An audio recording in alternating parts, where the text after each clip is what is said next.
नमस्कार मंडळी. एका सुंदर दिवसाची अनुभूती आपल्याला ज्या परमश्रेष्ठ शक्तीने दिली आहे त्याबद्दल तिचे आभार मानून आजच्या अभिवाचनाला सुरुवात करते आहे. मंडळी, मी एक अत्यंत सुंदर कथा इथे सादर केली होती. माझ्या मित्राची गोष्ट ती लिहिली होती ग.ल. ठोकळ यांनी. अर्थात ह्या अभिवाचनाच्या निमित्ताने या उपक्रमाला जेव्हा मी सुरुवात केली त्यानंतर पहिल्यांदाच मी ग.ल. ठोकळ यांचं साहित्य वाचायला घेतलं आणि त्यांची करबंद करणारी आणि खिळवून ठेवणारी लेखनशैली मला खूप मोहात पाडून गेली. मागची म्हणजे माझ्या मित्राची गोष्ट वाचताना मी इतकी गुंगून गेले होते की न कळत ती कथा 1 तासाची कधी झाली ते कळलंही नाही. म्हणून आज मी अगदी विचारपूर्वक ही कथा 2 भागात सादर करते आहे. आजची कथा जरी त्याचं नाव सैतान असलं तरी ती मानवी वृत्ती आणि प्रवृत्तींवर आधारित आहे. अतिशय सुंदर कथा आहे. नक्की ऐका आणि दोन्ही भाग ऐका आणि दोन्ही भाग पूर्ण ऐका. कथा 1957 प्रकाशित झालेली आहे. ह्या कथेला प्रेमाचा त्रिकोण म्हणावा का नाही, पण जाऊ दे.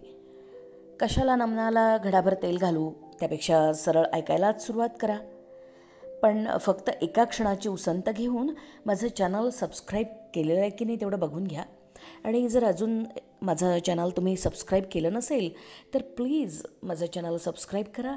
अभिवाचन आवडत असेल तर लाईक आणि कमेंट पण कराल, बेल आयकॉन दाबाल आणि अभिवाचन शेअर पण कराल. धन्यवाद. तर सुरू करूयात आपण. सैतान भाग पहिला. लेखक ग.ल. ठोकळ. अभिवाचन अदिती पालिनकर.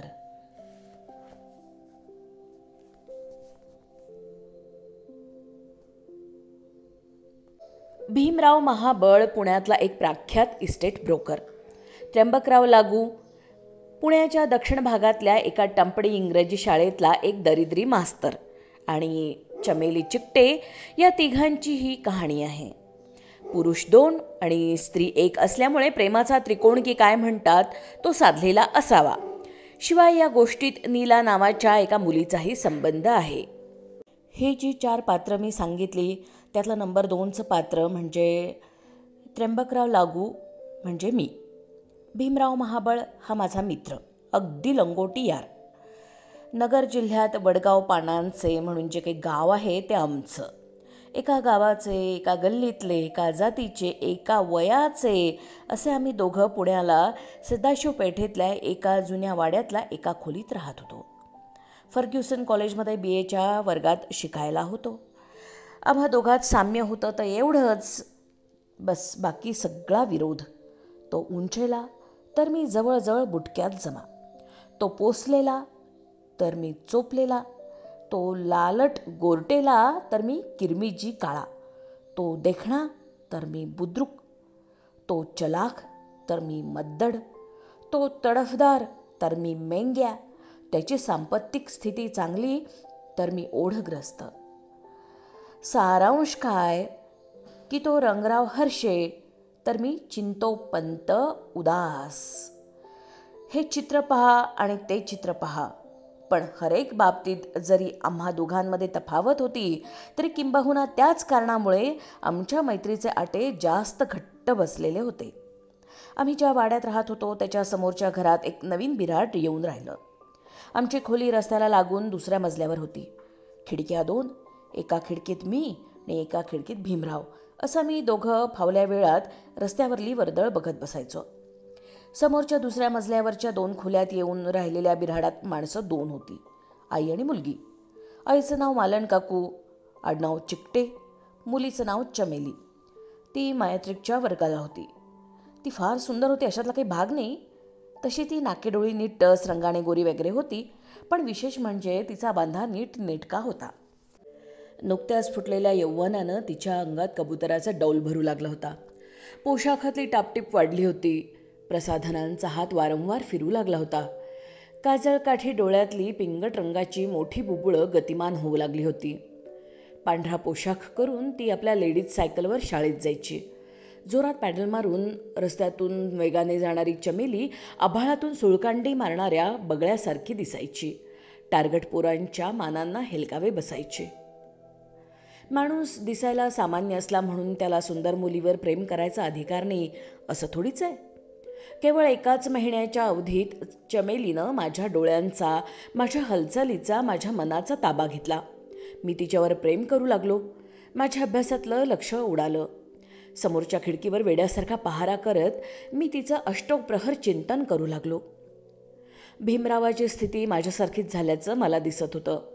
मी माझ्या खिडकीत, तो त्याच्या खिडकीत, जणू काय दोन डोळ्यातली दोन बुबुळं. मी पेंढी पुढच्या नंदीसारखा गच्च बसे. भीमरावाला संथपणा ठाऊक नव्हता. त्याचा गळा, हात व डोळे हळूहळू उद्योगाला लागले. तो तानांची भेंडोळी सोडू लागला. हस्तपल्लवीला त्याने सुरुवात केली. नेत्रपल्लवीचा तो उपयोग करू लागला. प्रथम चमेलीचे डोळे रस्त्याकडे की आमच्याकडे की आभाळाकडे या गोष्टीचा अंदाज लागत नसे. पुढे तो लागला. तिची नजर भीमरावच्या खिडकीकडे अधूनमधून फिरू लागली. हळूहळू ती ठरू लागली. कमळातल्या पगारांची प्राप्ती भुंग्याला होते, बेडकाला नव्हे, हे न कळण्या इतका मी काही मप्या नव्हतो. माझा आवाका मी जाणून होतो. चमेलीकडून प्रेमाची अपेक्षा मी कधीच केली नव्हती, पण माझं प्रेम तिच्याकडे धाव घेत होतं. त्याला मी अटकाव करू शकत नव्हतो. तिला नुसतं पाहून मला सुख वाटत होतं. मग ते का मिळवू नये? ती माझ्याकडे बघत नाही ना, न बघू दे. देवी पावत नाही म्हणून भक्ताला तिची पूजा बांधायला काही प्रत्यवाय तर नाही. भीमरावाची प्रगती माझ्या अपेक्षेपेक्षा फार झपाट्यानं होऊ लागली. त्यानं एखादी गाण्याची तान मारली की त्याच गाण्यातली ती तान मंजूळ आवाजात समोर उमटू लागली. त्याच्या स्मितहास्याला समोरून साथ मिळू लागली. त्याने डाव्या हातावर गाल टेकवला की चमेलीने डावा हात उचलून तीच पोज घ्यावी. इकडे डोकं खाजवलं गेलं की तिकडे केसात बोट शिरलंच म्हणून समजावं. इकडे खालच्या ओठांवरून करंगळी फिरली की तिकडे तेच अगदी हळुवारपणे घडावं. शेजारच्या खिडकीत काय चाललंय ते मला समोरच्या खिडकीवरून समजू लागलं. प्रणयाच्या संदेशाची ही बिनतारी देवघेव मी शिकवणीला बसलेल्या बथ्थड विद्यार्थ्याप्रमाणे नुसता बघत होतो. भीमराव टग्या तर मी नुसता बघ्या. प्रथम माझ्या हजेरीमुळे चमेली संकोचत आहे असं मला वाटलं. पण पुढे ती निर्ढावली. प्रेमाच्या बेरजेत मला हातचा धरणं तिनं सोडून दिलं. भीमराव तर मला कधीच मोजत नव्हता. प्रेमाच्या स्पर्धेत त्याला टक्कर देण्यासाठी माझ्या अंगी अवसान किती आहे हे तो जाणून होता. माझं पाणी तो जोखून बसला होता. त्याचा आत्मविश्वास जबरदस्त होता. त्याची करामत कौतुक करण्यासारखी होती. एक दिवशी भीमरावच्या हातात मी एक टपोरं पिवळ्या गुलाबाचं फूल पाहिलं. नाकाला लावून तो तेही उंगत होता. भीमराव, आज हा शौक कशाला? आज मी डायरेक्ट ॲक्शन घेणार आहे, म्हणजे प्रत्यक्ष हल्ला करणार आहे. म्हणजे काय करणार? अरे बघ तर खरं. तिंब्या, तू नुसतं बघत राहा. सुट्टीचा दिवस होता. दुपारच्या वेळी रस्त्यावर फारशी रहदारी नव्हती. चमेली खिडकीत उभी होती. भीमरावनं तिला काहीतरी खून केली असावी, कारण तिचा चेहरा मला प्रश्नांकित दिसला. भुवया वर उचलून तिनं प्रश्नार्थक मान हलवली. मग मी इकडं पाहिलं. भीमराव तिला रस्त्यावर येण्याची खून करत होता. त्याच्या हातात ते गुलाबाचं फूल होतं. चमेली क्षणभर घोटाळली आणि नंतर खिडकीतून नाहीशी झाली. मोठ्या दरवाजातून बाहेर पडताना मी तिला पाहिलं. थपकत ती रस्त्यावर आली आणि तिच्या डोक्यावरून घसरून ते फूल खाली पडलं. इकडे तिकडे पाहून तिनं ते उचललं आणि खारोटीसारखी आत धूम ठोकली. बऱ्याच वेळानंतर ती खिडकीत आली. तिच्या हातात ते फूल होतं. डोळे मिटून आवेगानं ती त्याचा वास घेत होती. मला काय वाटलं हे कसं सांगू? मला जरी ती आवडत होती, तिच्यावर जरी माझं अपरंपार प्रेम जडलं होतं, तरी ते दृश्य पाहून माझ्या मनाला खेद वाटला नाही. मत्सर माझ्या मनाला कधी शिवलाच नाही. भीमरावाची प्रगती पाहून माझ्या काळजात कधी कळ उठली नाही. उलट त्याने आज जो विजय मिळवला तो पाहून जणू काय तो मीच मिळवल्याची धुंदी मला चढली. मी भीमरावाची पाठ थोपटली. पुढच्या सुट्टीच्या दिवशी भीमरावाच्या हातात गुलाबाचा एक संपूर्ण गेंद पाहून आज पुन्हा ते प्रात्यक्षिक पाहायला मिळणार अशी माझी कल्पना झाली. मी त्याला तसं विचारलं. त्यावर तो म्हणाला, टिंबू, त्या रिंगणात फिरायला मी काही सर्कसमधला घोडा नाही. मला रेस जिंकायची आहे. आज पुढला टप्पा तू बघत राहा. भीमराव, तू रेसचा घोडा आणि मी तू तू जागल्याच्या घरचं तट्टू. चमेलीनं भीमरावाच्या हातातला गेंद पाहिला. ती खुदकन हसली.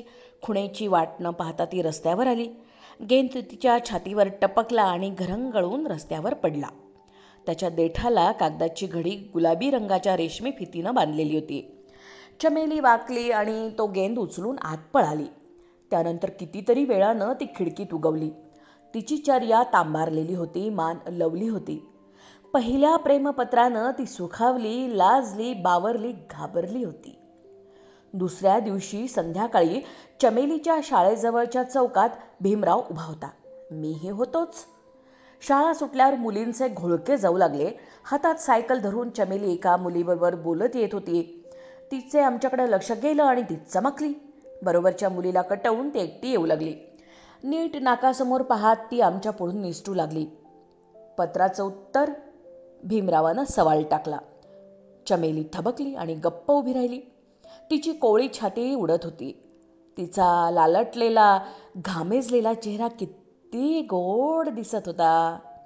तिच्या उत्तराची वाट न पाहता भीमरावानं बजावलं, उद्या उत्तर पाहिजे, याच वेळी, याच ठिकाणी. चमेलीनं मान हलवली. कंबर उचलून मागे लचकवून ती सीटवर चढली आणि तिनं पेंडल इतक्या जोरानं दाबलं की ही आता कुणाला धक्का देणार की काय अशी मला भीती पडली. तिनं मान हलवली ती होकारार्थी की नकारार्थी हे काही त्या दिवशी मला समजलं नाही. समजलं दुसऱ्या दिवशी. तिच्या हातातली चिठ्ठी घेऊन भीमराव शेजारच्या हॉटेलमध्ये शिरला. 2 चहांची ऑर्डर देऊन त्यानं ती चिठ्ठी उलगडली. ती वाचताना त्याच्या तोंडावर प्रेमाचा खटला जिंकल्याचा उन्माद दिसत होता. चहा पिऊन झाल्यावर त्यानं ती चिठ्ठी पुन्हा वाचली आणि माझ्या हातात दिली. ते प्रेमपत्र मी मिटक्या मारीत मला चाल्याच्या अवसानात वाचू लागलो. त्यानंतर उसंत न घेता भीमराव अक्षरशः रेसच्या घोड्याप्रमाणे मैदान मारत सुटला. पत्रापत्रीचा टप्पा ओलांडून त्यानं कधी पर्वतीच्या टेकडीवर, तर कधी हनुमान टेकडीवर, तर कधी उद्यानात अशी भेटाभेटी सुरू केली. या गडबडीत त्यानं माझी सोबत सोडून दिली. माझा खोकला मध्ये कशाला? तिला घेऊन तो एक दिवशी सिनेमाला सुद्धा गेला. नंतर एक दिवशी तो तिच्या घरी गेला. चमेलीनं आपल्या आईशी त्याची ओळख कशी करून दिली ते मी माझ्या खिडकीतून पाहतच होतो. त्या दिवशी त्याने तिच्या हातचा चहा घेतला. दुसऱ्या दिवशी पोहे, तिसऱ्या दिवशी जेवण. परिचयातला चोरीचा मामला संपला. ती उघडपणे त्याच्याबरोबर हिंडू लागली. त्या विषयावर तो माझ्याशी बोलेनासा झाला. माझ्याशी बोलायला त्याला वेळ होताच कुठे? भीमरावाच्या सांगण्यावरून मला एवढंच कळलं की चमेलीचे वडील आफ्रिकेत होते आणि त्यांचं नाव बळवंतराव. दारेसलामला त्यांचा सुक्या मेव्याचा व्यापार होता. कधी 2 वर्षांनी तर कधी 4 वर्षांनी ते हिंदुस्थानात फिरकत असत. 2-3 महिन्यांचा मुक्काम संपवून ते लगेच परत जात असत. जंगलच्या त्या काळ्या प्रदेशात ते फार रमले होते, कारण कलमी होते. एका अँग्लो आफ्रिकन तरुणीचे बैंगणी लोढणे त्यांच्या गळ्यात अडकले होते. पैसे मात्र ते नियमितपणे पाठवत होते. अजून 40शीला येऊन न ठेपलेल्या मालन काकूंच्या चेहऱ्यावरल्या गंभीर औदासिन्याचा मला उलगडा झाला. BAची परीक्षा जवळ आली. मी अभ्यासाला कंबर कसली. खिडकीच्या झडपा लावून घेऊन मी पुस्तकात डोकं खुपसलं.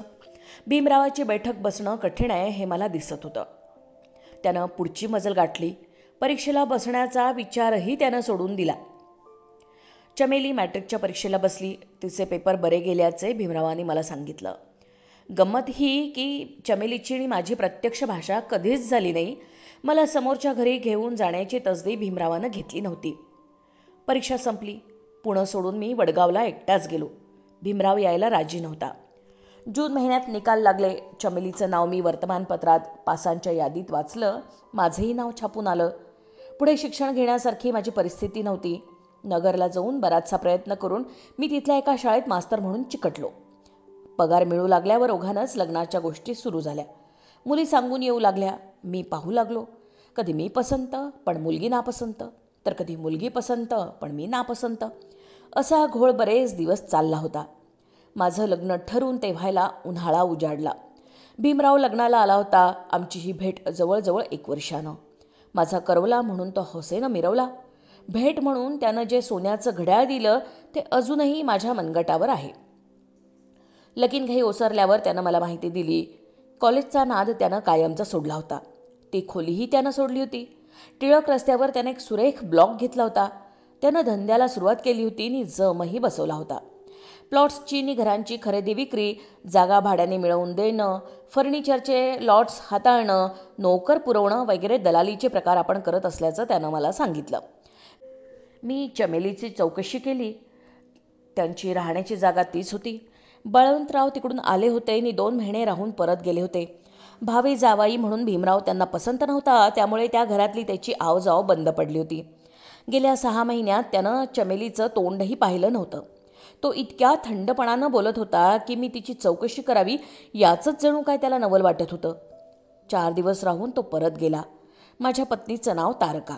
ती दिसायला बरी होती, स्वभावानं बरी होती, संसार ती बरा करू लागली. पगार मात्र बरा नव्हता, म्हणून मी शिकवण्या करू लागलो. 3 वर्ष बरी गेली. नंतर तारकेला दिवस गेले. गर्भारपण तिला जड गेलं, बाळांपण तिला कठीण गेलं. मुलगी जी झाली ती मेलेली होऊनही आईच्या मुळावर आली. माझी तारका तुटून पडली. मी 2 महिन्यांची रजा मागितली, ती नामंजूर झाली. मी राजीनामा देऊन टाकला. नगरमध्ये माझं मन लगेनसं झालं. इकडच्या हकीकतीचं सविस्तर पत्र लिहून माझ्यासाठी एखादी नोकरी पहा असं मी भीमरावाला कळवलं. 1 महिन्यानं मला उत्तर मिळालं. माझी सही करून भीमरावानं एका शाळेत अर्ज दिला होता. बऱ्याच खटपटीनंतर यश मिळालं होतं. माझ्या नेमणुकीचा हुकूम त्याच्या पत्त्यावर आलेला होता आणि ताबडतोब येण्याबद्दल त्यानं मला लिहिलं होतं. प्रपंचाचा मोजका पसारा पडत्या भावात फुंकून मी जागा सोडली आणि नगरला रामराम ठोकला. पुणे स्टेशनवर भीमराव माझी वाट पाहत उभा होता. प्रथम मला त्याची ओळख पटेना इतका तो सरसावला होता. त्याचा जबडा रुंदावला होता, गाल फोफसले होते, हनुवटीखाली लोळी तयार झाली होती. त्याच्या अंगात भारी गरम कपड्याचा कडक इस्त्रीचा सूट होता. गाडीतून उतरल्यावर मी त्याला मिठी मारली. बोजा हमालाच्या डोक्यावर देऊन आम्ही बाहेर पडलो. त्याची नवीन डॉज मोटार समोर उभी होती. पांढरा इस्त्रीचा बूट घातलेला ड्रायव्हरने मला सलाम केला आणि दरवाजा उघडून धरला. आम्ही आत बसलो. दुधाजवळ आलेल्या मांजरासारखा आवाज काढत पोटातले पाणी हलवू न देता गाडी सूळ दिशी गावाकडे वळली. भीमरावानं गेल्याच वर्षी ती 22,000 घेतल्याचं सांगितलं. टिळक रस्त्यावरचा भीमरावाचा 4 खोल्यांचा ब्लॉक ऐस पैसनी झकपक होता. दिवाणखाना झक्क सजवलेला होता. विजेचे घड्याळ होते. टेबलावर फिलिप्सचा 7 वॉल्टचा रेडिओ होता, किंमत 800. सोफा सेट गोदरेजचा होता, त्याला त्यानं 950 मोजले होते. पलंग स्टेनलेस स्टीलचा होता, तो 700ला पडला होता. जवळच्या स्टुलावर टेलिफोन होता. 2 कपाटं होती गोदरेजची, प्रत्येकी 650ची. 2 पंखे होते, एक टेबलावरला, एक कोपऱ्यात उभा दांडक्याचा. फर्निचरवर फडके मारायला घरगडी होता. स्वयंपाक करायला बावरची होता. वाढायला वेटर होता. मी बघतच राहिलो. भीमरावाच्या संगतीत आल्याबरोबर माझ्याकडे माझी जुनी बघ्याची भूमिका परत आली. भीमराव वैभवाच्या सोनेरी वाळूत लोळत होता. त्याचा धंदा भरभराटाला आला होता. राहत्या जागेत कामाचा व्याप उरकणं गैरसोयीचं झाल्यामुळं त्यानं लक्ष्मी रोडवर एक झक्कास जागा नुकतीच घेतली होती आणि ऑफिस तिकडं थाटलं होतं. खरेदी करणाऱ्या पार्टीकडून 2% आणि विकणाऱ्या पार्टीकडून 2 असे 4% कमिशन तो खात होता. लाखो रुपयांच्या उलाढाली तो सहज गत्या करत होता. रकमांचा रुपेरी लोंढा आपण होऊन त्याच्या डोक्यावर कोसळत होता. थक्क होऊन त्याच्या कर्तबगारीची हकीकत मी ऐकत होतो. मी नुसताच बघ्या नव्हतो, ऐक्याही होतो. रात्रीचं जेवण झालं होतं. तो पलंगावर आणि मी कोच्यावर होतो. भीमराव, एवढं तुला जमतं कसं? ते माझं तंत्र आहे, सांगतोस तुला. ज्या पार्टीला गटवायचं आहे तिचा मी प्रथम बारकाईने अभ्यास करतो. स्वभावातल्या खाचाखोचा जाणून घेतो. माणूस किती हुशार असो, त्याचं घोडं कुठं तरी पेंड खात असतं, म्हणजे त्याचा एखादा वीक पॉईंट असतो. या त्याच्या कच्च्या दुव्याचं ज्ञान झालं की काम सोपं होतं बघ. अशा प्रकारचं ज्ञान हे धंद्यातलं सामर्थ्य आहे. कच्चा दुवा म्हणजे काय ते मी नाही समजलो. एखाद्या माणसाला एखाद्या विशिष्ट फळाची अगर मिठाईची आवड असते. एखादा आपल्या बायकोच्या मुठीत असतो. एखाद्याला सुंदर चेहऱ्याशी नुसतं बोलायला आवडतं. एखाद्याचं नुसत्या बोलण्यावर भागत नाही. हे सगळे या मंडळींचे कच्चे दुवे. दारूचं व्यसन, बाईचा नाद, पैसे खाण्याची सवय हे कच्चे दुवे सर्रास आहेत. मात्र नुसतं हे ज्ञान होऊन उपयोग नाही. या ज्ञानाचा उपयोग कसा, केव्हा आणि कोणत्या पद्धतीने करायचा ते एक शास्त्र आहे. टिंबू नाना, तू सरळ आहेस, भाबडा आहेस, तुला ते कळायचं नाही रे. माझा कच्चा दुवा कोणता? तुझा. तुझे उभे धागे कच्चे आणि आडवे धागे कच्चे. टिंब्या, तू कच्चं भाजलेलं मडकं आहेस, मडकं. कबूल आहे बुवा. पण काय रे भीमराव, तुझा आहे का कच्चा दुवा? आहे की. पेशवाईचा डोलारा सावरून धरणारा एवढा मोठा नाना फडणीस, त्याचे कच्चे दुवे जिथे अनेक होते तिथे माझा काय पाड. तुझा कोणता? तिंब्या, तू माझा लंगोटी यार आहेस, पण माझा कच्चा दुवा मी तुला कळू दिला नाही. तो ज्याला कळेल तो माझ्यावर ताबा गाजवू शकेल. मी कशाला तुझ्यावर ताबा गाजवू आणि मला ते जमेल काय? तू माझा जानी दोस्त आहेस म्हणून सांगतो रे. तू माझं कधी काही वाईट करू शकणार नाहीस ही माझी खात्री आहे. माझा कच्चा दुवा सामान्य नाही, तो अगदी जगावेगळा आहे असं नाही म्हणता यायचं, पण पण तो क्वचितच आढळतो. त्र्यंबक, मला एक असाध्य रोग आहे. रोग? आणि तुला काय सांगतोस? ज्या रोगावर औषध नाही असा एक रोग मला आहे. या रोगाचा अटॅक मला वर्षातून कधीतरी एकदा येतो. कधी येणार ते कळत नाही. आला की 8 दिवस थांबतो, नंतर मी मोकळा होतो. अटॅक येतो म्हणजे काय होतं? 1 आठवडाभर मी दुबळा होतो, माझा अगदी लोळागोळा होतो. ताप येतो? नाही. डोकं दुखतं? नाही. दुसऱ्या काही वेदना होतात? नाही. मग होतं काय ते मी नाही सांगणार. कुठंतरी निवांत जागी जाऊन मी हे 8 दिवस काढतो, कारण माझा हा दुबळेपणा कुणाला कळू नये अशी माझी इच्छा असते. त्यासाठी मी फार खबरदारी घेतो. स्वतःला कोंडून घेऊन मी नुसता पडून राहतो. पुण्याच्या आपल्या खोलीतून तू एकदा मला न सांगता पसार झाला होतास, नंतर 8 दिवसांनी परत आलास. बरोबर, ती पहिली खेप. त्याच वर्षी मला हा त्रास सुरू झाला, त्यापूर्वी नव्हता. आणि इथून पुढं हा त्रास जन्मभर माझ्या मागं लागणार हे वरदान आमच्या घराण्यातलं आहे. माझ्या वडिलांना हा त्रास 2 वर्षांनी होत असे. माझ्या आजोबांना दर 6 महिन्यांनी, मुदत मात्र आठवड्याचीच. भीमराव, सांगितल्याचा तर खूप आवा आणलास, पण हातचा राखून ठेवलंस. तो माझा स्वभावधर्म आहे. कुणाशी कुठं काय कितीनी कसं बोलावं हे मी जाणतो. म्हणूनच मी व्यवहारात यशस्वी झालो. बडबड मी फक्त तुझ्याशी करतो, इतरांशी नाही. ही सगळी व्यवधानं सांभाळून अगदी थोडं बोलणं ही एक अत्यंत अवघड कला आहे. ही कला ज्याला हस्तगत होते तो मिडास बनतो. मिडास? मिडास या नावाचा एक राजा होऊन गेला. तो ज्या वस्तूला हात लावी ती त्या क्षणी सोन्याची बनत असे. 11 वाजले, झोपायचा विचार आहे की नाही? भीमराव, नोकरीवर केव्हा रुजू व्हायचं? 2 दिवस आराम कर, मग आहेच शाळा. हेडमास्तर माझा माणूस आहे. तू काही काळजी करू नकोस. तुझ्यासाठी माडीवाले कॉलनीत एक सुरेख ब्लॉक घेऊन ठेवला आहे. 2 खोल्या आहेत. 1 खोली पुरे झाली असती. अरे, एका खोलीच्या भाड्यात 2 वापर. भाडं जुनं आहे. घरमालक माझ्या मुठीतला आहे. कमिशन मी मागत नाही. भीमराव, माझी होडी तू किनाऱ्याला लावलीस. खरोखर तुझे माझ्यावर फार उपकार आहेत. मी फुकट कुणाच्या उपयोगी पडत नाही. हे जे उपकार तू म्हणतोस त्याची सवाई परतफेड मी करून घेईन. तूर्त नाही, तशी वेळ आल्यावर. आणि वेळ कधीतरी येतेच. झोप आता. भीमराव, एक विचारायचं राहिलं.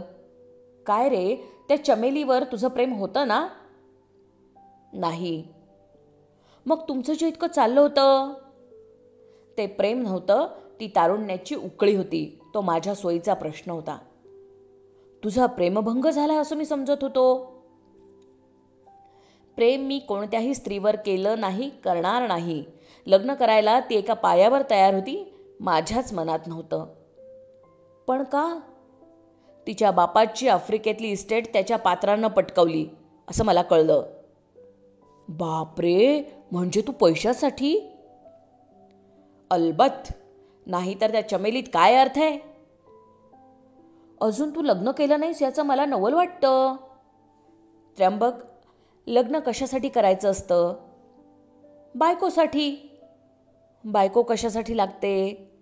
संसारासाठी. अशी गफलत करू नकोस.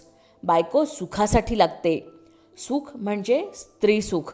स्पष्ट शब्दात सांगायचं म्हणजे शरीर संबंध. ज्यांच्या अकलेचं दिवाळं वाजलेलं आहे असे काही लोक हा शब्द लग्नपत्रिकेत वापरतात. ठीक आहे, हे सुख तुला नको का? तिंबू नाना, माझ्यासारखा पाताळ यंत्री माणूस स्वतःची कधी गैरसोय होऊ देईल का?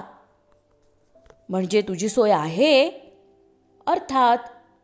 पण संसार करणं, मूलबाळ होणं यात निराळं समाधान असतं. त्यासाठी लग्नच करायला हवं. लग्न करायचं नाही असं मी कधी म्हटलं? लग्न मी लवकरच करणार आहे. तशी योजना आखलेली आहे. झोप आता. 2 दिवस भीमरावाचा पाहुणचार झोडून मी नोकरीवर रुजू झालो. माडीवाले कॉलनीतल्या 2 खोल्या ताब्यात घेऊन मी माझा तळ तिकडे हलवला. स्वयंपाक खोलीत 2 शेगड्या आयत्या रोवलेल्या होत्या. स्टोव मी बरोबर आणला होता. जेवण मी हाताने बनवू लागलो. लक्ष्मी रोडवरून जाताना भीमरावच्या नावाची सोनेरी शाईनं रंगवलेली एक जंगी पाटी मला दिसली. मी वर गेलो. दाराजवळच्या स्टुलावर एक पिऊन बसलेला होता. त्यानं साहेब नसल्याचं सांगितलं. मी दरवाजातून आत डोकावलो. खुर्च्या, टेबलं, कपाटं, पंखे, टेलिफोन सगळं अद्ययावत थाट होता. समोरच्या प्रशस्त टेबलामागची झुलती फिरती खुर्ची रिकामी होती. कोपऱ्यातल्या टेबलावरून टाईपरायटरचा आवाज येत होता. मी मानेला तणावा दिला. एक स्त्री टाईपरायटरवर बोटे फिरवीत होती. मी डोकवायला आणि तिनं मान वर करायला एकच गाठ पडली. ती चमेली होती. जी माहिती मला पिऊननं पुरवली होती, जिचं प्रत्यंतर मला समोर दिसत होतं, तीच माहिती मी आंधळ्यासारखी तिला विचारली. भीमराव नाही वाटतं? साहेब बाहेर गेलेत, या ना. मी आत गेलो आणि तिनं निर्देशिलेल्या खुर्चीवर बसलो. तुम्ही पुण्यात आल्याचं कळलं, साहेबांनी सांगितलं. तुमच्या पत्नीसंबंधी समजलं. मला फार वाईट वाटलं. काय बोलावं ते मला समजेना. माझ्याशी पहिल्यांदा बोलणारी ही मुलगी किती व्यवस्थितपणे बोलतेय. मला हे कधी जमणार? काहीतरी बोलणं भाग होतं म्हणून मी बोललो. तुम्ही इथे असता हे नाही भीमरावांना मला सांगितलं. त्यांना जेवढं सांगायचं असतं तेवढंच ते सांगतात. मी त्यांची नोकर आहे. टायपिंग करता? पुन्हा वेंधळा प्रश्न. हो, पडेल ते काम करते. मी त्यांची प्रायव्हेट सेक्रेटरी आहे. केव्हापासून? 4 वर्षांपासून. मी अनाथ झाल्यापासून. म्हणजे तुमची आई वारली? अगदी गाढवासारखा सवाल. नाही, माझे वडील वारले. तिकडेच वारले. मग मला नोकरी करणं भाग पडलं. वेळ आली म्हणजे माणसाला काही गोष्टी कराव्या लागतात. त्याची इच्छा असो अगर नसो. पगार किती मिळतो? पगार मिळतो पोटापुरता. तसे साहेब उदार आहेत. चहा घेणार का? नको, मी जातो. एकदा आमच्या घरी या ना. येईन. केव्हा याल? रविवारी सकाळी येईन. रविवारी सकाळी मी चमेलीच्या घरी गेलो. ती माझी वाटच पाहत होती. बाहेर खोलीत खिडकीलगतच्या खुर्चीवर बसून मी समोर नजर टाकली. ती माझी खिडकी आणि ती भीमरावाची. चमेलीच्या चेहऱ्यावरलं हास्य एकदम मावळलं. येता क्षणीच मी बुद्धूसारखा बोललो होतो. मालन काकू बाहेर आल्या.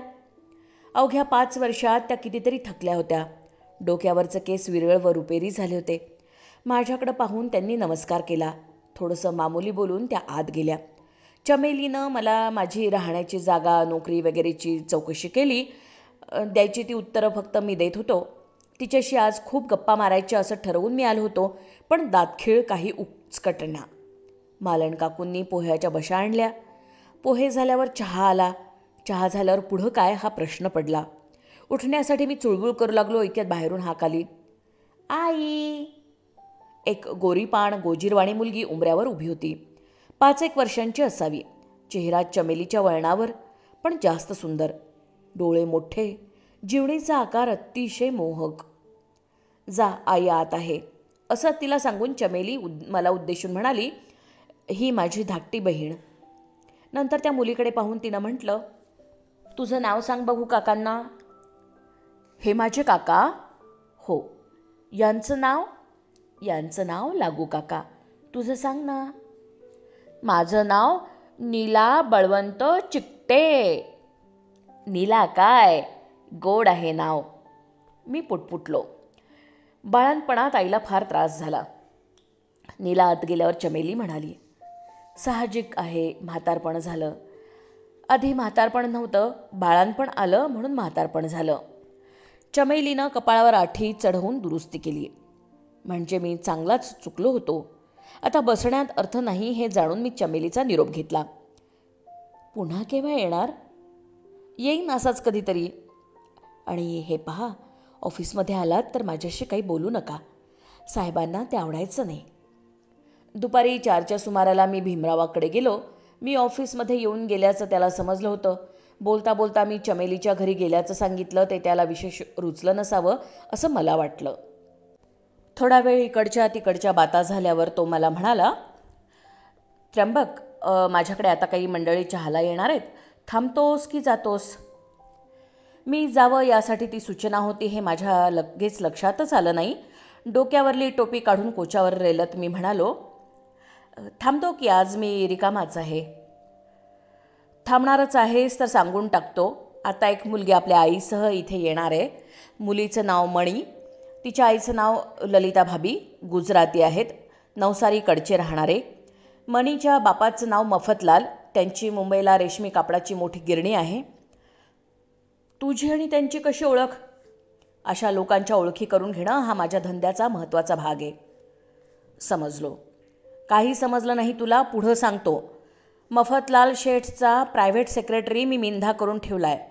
कोरेगाव पार्कला एक राजेशाही बंगला मी त्यांना मिळवून दिला आहे आणि त्यांच्या ब्यूक गाडीचा ड्रायव्हर आजारी पडून मुंबईला गेल्यावर माझ्या पठडीतला एक ड्रायव्हर मी त्यांना दिला आहे.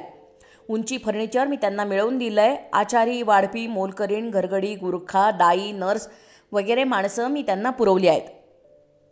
नर्स कशाला? मणी तरुण आहे, पण तिला दम्याचा विकार आहे. मुंबईची हवा तिला सुचत नाही म्हणून ती पुण्याला राहत आहे. त्र्यंबक मणी त्यांना एकुलती एक आहे. समजलो. काय समजलास? त्यांच्या उपयोगी पडून तू जंगी कमिशन लाटणार. गद्दा आहेस. म्हणजे आमचं चुकलं? तद्दन चुकलं. पण काय रे, ते गुजराती, तू मराठी बोलणारा, त्यांना मराठी समजेत असेल? अरे, मी गुजराताबाद सारू करतो. ते गुजराती आणि ते हिंदी ऐकलं की माझ्या अंगावर काटा उभा राहतो. त्या आल्या म्हणजे तू आपला त्या गॅलरीत जाऊन बस. मी तसंच करणार आहे बाबा. आणखी सांगतो, नीट लक्ष दे. ललिता भाभी स्वभावाने जरा रंगेलेत. भीमराव, मी तुला हात जोडतो, तसली वाईट गोष्ट तू करू नकोस. टिंबू, तू इतका बावळट कसा काय रे? जी बाई माझी सासू होणार. बापरे, काय सांगतोस काय तू? तशी माझी योजना आहे. बाहेरच्या बाजूला मोटारीच्या हॉर्नचा आवाज झाला. भीमराव लगबगीनं खाली गेला. मी गॅलरीत जाऊन बसलो. सेंटचा भपकारा आला. कांकणांच्या आवाजात मिसळलेली किनऱ्या आवाजातली किलकल ऐकू आली. मी डोकावून पाहिलं. भपकेदार पोशाखातल्या 2 गुजराती बाया मला दिसल्या. त्या मला सारख्या सारख्या दिसल्या. आई कोणती, मुलगी कोणती, काही पत्ता लागेना. एक नाकेलीनी सुंदर होती. तिचे ओठ विडा खाऊन खूप रंगलेले दिसले. म्हणजे ही मनी असणार. तिचे हिरवे पातळ मला फार म्हणजे फार पातळ वाटले. त्यांच्या गुजराती गप्पात मला गम्य वाटेना. भीमराव सफाईनं ती भाषा बोलत होता. फराळाच्या जिन्सा आल्या. माझी प्लेट बाहेर आली. मी ती संपवली. आतलं खाणं रंगलं होतं. त्या दोघी सपाटून हात मारत होत्या. मणीच्या आईकडे मी पाहिलं. ती नाकाने नपरी आणि गोबऱ्या गालांची होती. मला ती जपानी बाहुलीसारखी वाटली. फराळ एकदाचा संपला. नंतर चहा आला. माझा कप अर्थातच बाहेर आला. थोड्या वेळानं त्या निघून गेल्या. त्यांची मोटार प्रशस्त आणि अगदी मस्त होती. त्या मोटारीत बसल्या. भीमरावानं त्यांना टाटा केला. मोटार हलली. मी आत जाऊन बसलो. भीमराव बराच खुशीत दिसत होता. माझ्या पाठीवर थाप मारून तो म्हणाला, त्र्यंबकराव, कसा काय आहे माल? कोणता, धाकटा की थोरला? त्र्यंबक, तू चावट होत चाललास हं? थोरल्याशी मला काही कर्तव्य नाही. मी मणीसंबंधी विचारलं. मणी ना सुंदर आहे, पण ते हिरवं पातळ ती नेसली कशाला? त्यापेक्षा काहीच न नेसलेलं बरं. त्या ललिता भाभी. माझी चूक मला उमगली, पण आता उपयोग नव्हता. विषयाला कलाटणी देण्यासाठी मी म्हणालो, मला आशंका आलीच होती, पण त्यांची पान खाण्याची सवय चांगली नाही. त्या पान खात नाहीत, ओठांना रंग लावतात.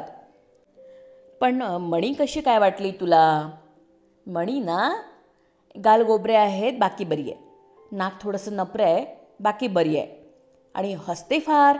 बायकांच्या जातीला इतकं हसणं बरं दिसतं का? याचा अर्थ असा की तुला ती आवडली नाही. तसं नाही, चमेलीच्या मानानं डावी आहे इतकंच. कबूल आहे, पण एका कोट्याधीशाची मुलगी, एकुलती एक मुलगी, माझी योजना शिजते. माझ्या बुद्धिमत्तेचा रेशमी फास मी त्या रेशीम गिरणीच्या धुराड्याभोवती टाकला आहे. एक दिवस असा येईल की ती गिरणी माझ्या पंजात येईल. त्र्यंबक, या नकट्या मणीला तुला भाभी म्हणावं लागेल. नक्की का? 10 आणे काम जमलं आहे. ललिता भाभींचं एक गुलाबी गुपित मी पकडलंय. मफतलाल शेठना इन्कम टॅक्सला दाखवलेले हिशेब खोटे होते याचा लेखी पुरावा माझ्या हातात सापडलाय. मणीला अक्कल जेमतेमच आहे. एक गालगुच्चा घेतला की ती खुश होते. दम्यावर औषध म्हणून मी तिला कधी कधी रमचा पेक देतो आणि गंमत पाहत बसतो. मग वारा प्यायलेल्या कालवडीसारखी हुंदाडते ती. भीमराव, तुला अजिबात काळीजच नाही की आहे ते उलटंय? टिंबू, मोठ्या प्रमाणात पैसे मिळवायचे सगळे मार्ग असे वाकडेच असतात. ठरलेल्या तारखेला ज्यांना पगार खिशात टाकायचा आहे आणि त्यात महिना भागवायचा आहे, त्यांनी खुशाल सरळ मार्गानं जावं. भीमराव, माझी छाती हबकली आहे. मी जातो.